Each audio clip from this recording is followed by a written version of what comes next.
AITAH for marrying my ex-wife's boss. Story 1. A. My ex-wife and I were married for a decade. We have 2 kids together.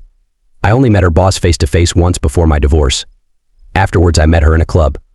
My buddy and I were trying to game women for some one-night stands, and she was there with some of her friends. I decided to talk to them, and we kind of hit it off. She is a very sweet woman and has been very supportive to my ex-wife. My ex-wife has been playing victim a lot, and she was surprised that I am not a man with horns on my head. We have been dating for past 2 years, and we plan to marry this year.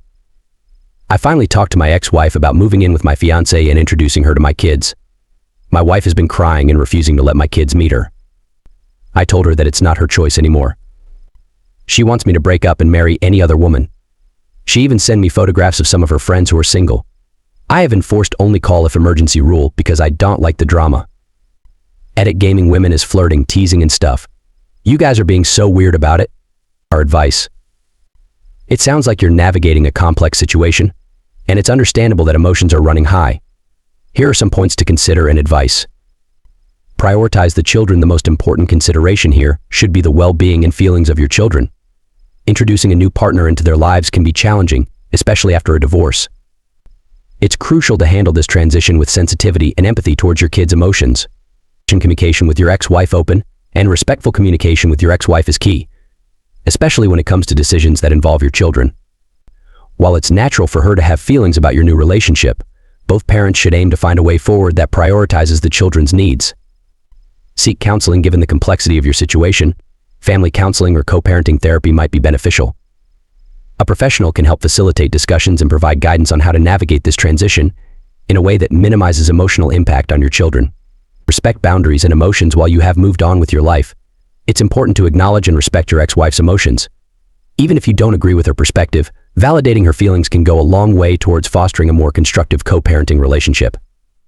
Consider workplace dynamics. Marrying your ex-wife's boss adds another layer of complexity to the situation. Ensure that your relationship doesn't create unnecessary tension or conflict in her professional life.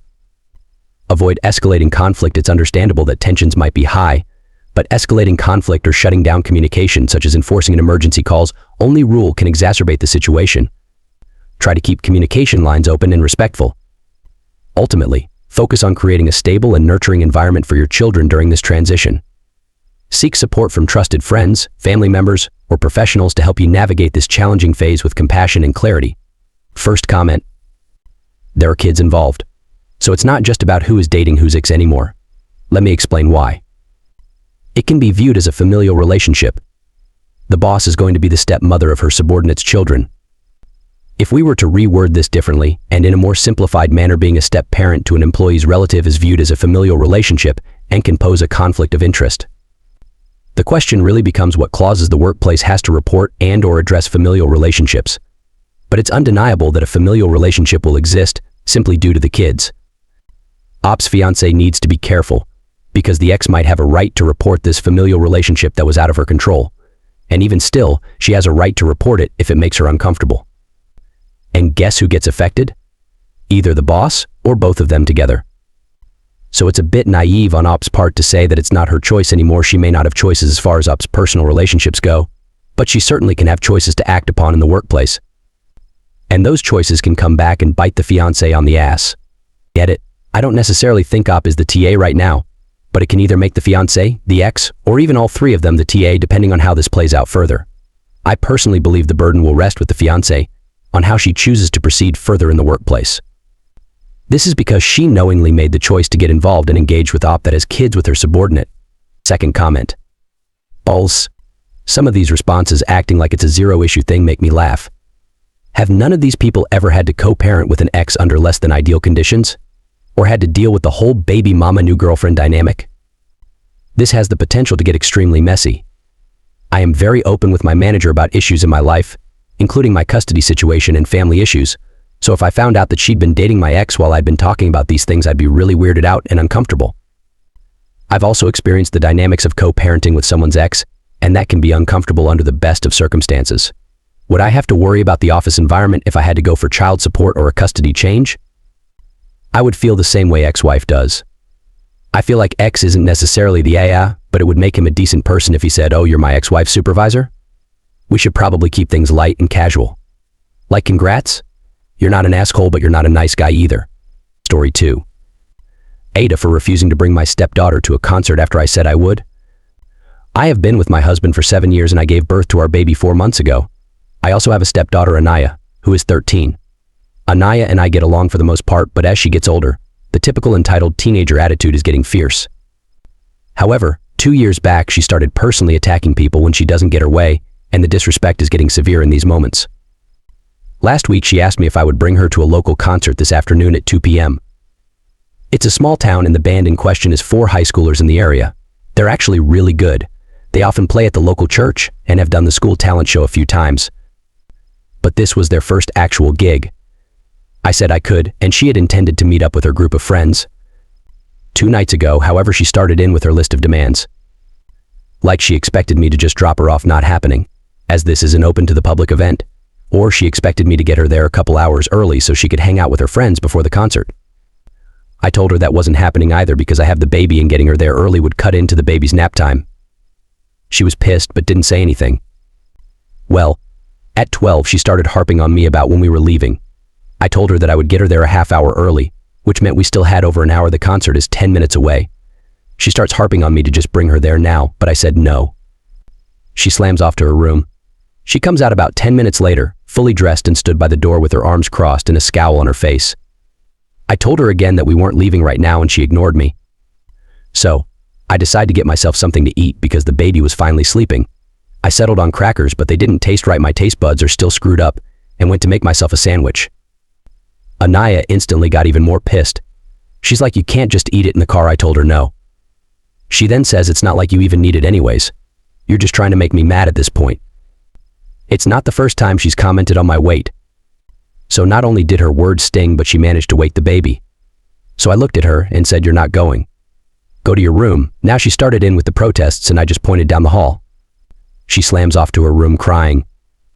Well, my husband just called and asked me why I'm not bringing Anaya to the concert after I said I would, and I told him it was because she told me that I didn't even need the food. She was calling me fat and woke up the baby. So no, I'm done with the disrespect and I'm not bringing her.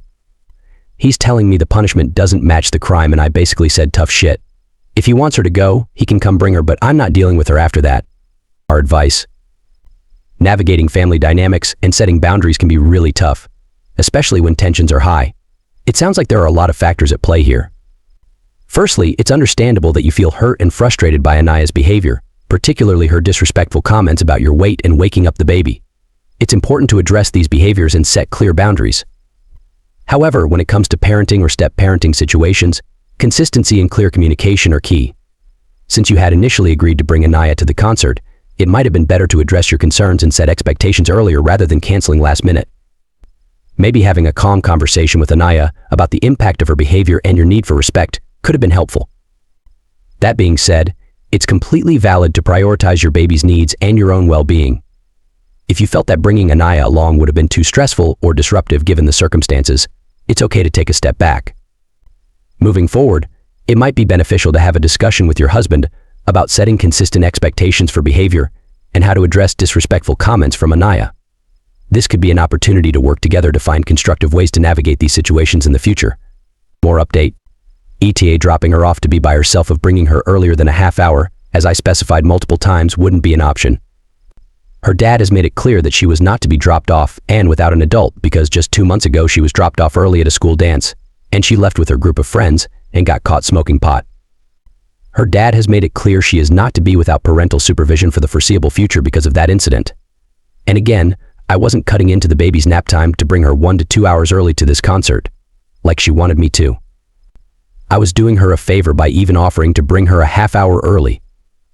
She was stomping her foot by the door and making comments an hour before the concert even opened its doors, so an hour and 20 minutes before the concert started, which goes against the timeline I agreed to. She was acting like this long before I even got pregnant. I'm sure some of the hostility has to do with the baby, but certainly not all of it. First comment: AITAH. She knew what the plan was, and she was rude and tries to bully you into getting her way. She lost the privilege of going by being rude, and now hopefully she will learn. Your husband needs to have your back on this, or you will never be able to set boundaries with her. You're not wrong for your reasons for not letting her go, and she needs to learn this before she's old enough to drive and leave the house on her own. She can't act like a brat and be rude and get her way. She can also stay in her room for the whole weekend with no technology if she wants to keep being rude and trying to push you around.